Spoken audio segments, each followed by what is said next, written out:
मंडळी, एखाद्या मुलीला 350 रुपयांची बिर्याणी खाऊ घालायची आणि बदल्यात तिच्या चारित्र्याची किंमत वसूल करायची, ही नीच आणि भिकार मानसिकता आजही आपल्या समाजात आहे.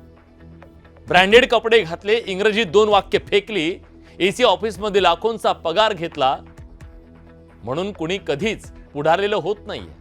स्वतःला कूल दाखवणाऱ्या अशा उथळरावांचे आधुनिकतेचे मुखवटे जेव्हा टराटरा फाटतात ना, तेव्हा कळतं की हे लोक आतून किती सडलेल्या विचाराचे आहेत. याचं जिवंत उदाहरण एका जाहीर मंचावर आलं. प्रणित मोरे कॉमेडी शो करतो म्हणे, ज्यानं विकृतीलाच आतापर्यंत विनोद समजून घेतलाय.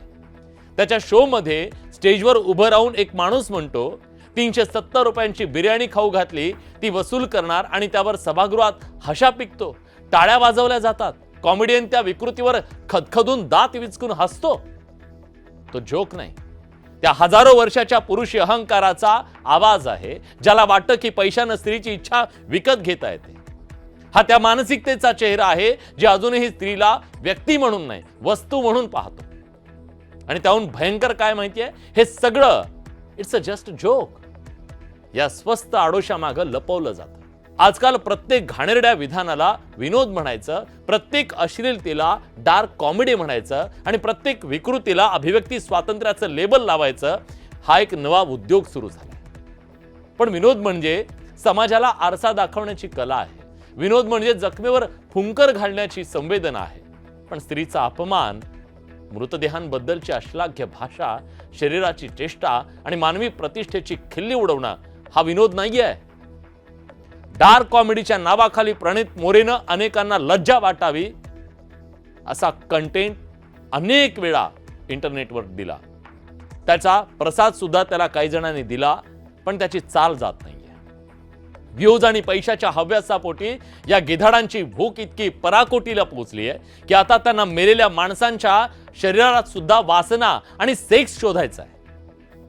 यात प्रणित मोरेच्या शो मध्ये एक उच्च शिक्षित डॉक्टर तरुणी जेव्हा वैद्यकीय शिक्षणातल्या मृतदेहांच्या विच्छेदनाचा अनुभव सांगताना पुरुषांच्या मृत शरीरांच्या गुप्तांगाच्या आकाराबद्दल हसत हसत अश्लील भाष्य करते, तेव्हा तळपायाची आग मस्तकात जाते. हा विनोद नाही, हा बाजारूपणा आहे, ही बौद्धिक दिवाळखोरी आहे, ही प्रसिद्धी आणि पैशासाठी केलेली नैतिक आत्महत्या आहे. सगळ्यात मोठी शोकांतिका म्हणजे हे सगळं करण्यापेक्षा ते पाहून दात विचकणारे लोक अधिक गंभीर आहेत, दोषी आहेत. कारण विकृती विकली जाते तेव्हा तिचा निर्माता जितका दोषी असतो, तितकाच तिला टाळ्या देणारा ग्राहक सुद्धा दोषी असतो. मुंबई पोलिसांनी अगदी योग्य शब्दात सांगितलं, बिर्याणी म्हणजे संमती नव्हे.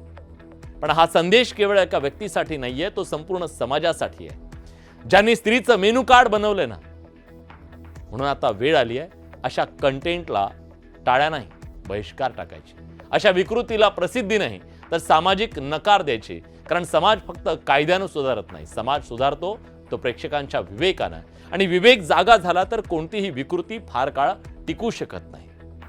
आणि विनोदाला विकृती समजण्याचं या तथाकथित विनोदवीरांनी टाळलं पाहिजे.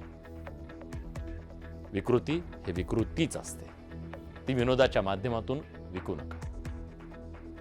या व्हिडिओत तुम्हाला काय वाटतं, तुमचं मत नक्की नोंदवा. धन्यवाद.